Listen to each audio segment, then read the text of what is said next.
One good thing, one bad thing from each team's 2024 schedule.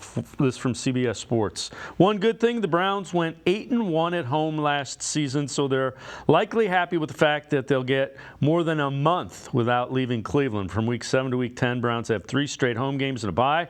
Means they won't have to leave Cleveland from October 14th through November 16th. One bad thing, if the Browns are in playoff contention going into December, they might end up falling down the stretch because their final 5 games are brutal.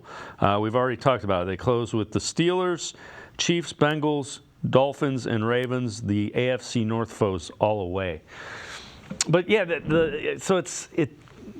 you've got like a homestand and then a brutal road trip. Yeah. Well, you got 3 road games right before the 3 home games.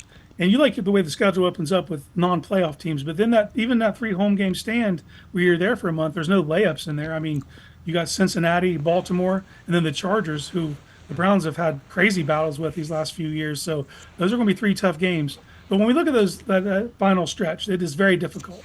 But if you are a team of consequence, like I believe the Browns to be, that's where you get battle tested going into the playoffs. The best teams always play their best football after Thanksgiving. Well, after Thanksgiving, the volume gets turned up on the Browns' schedule, so they're going to know who they are going into the postseason. Based on that, and that's how you sell it to yourselves. If you're the Browns, you just look at that competition. Yeah, it's tough, but that's what you signed up for. And if you're the team I believe them to be, I think that just sharpens your blade going into the postseason. The other thing is we'll do our usual schedule when it's released. Yep. Disclaimer: yep. Injuries will always affect the way these things lay out. Look at what I mentioned earlier. Who thought you'd face Clayton Tune as a quarterback? So you never know what it's going to end up being.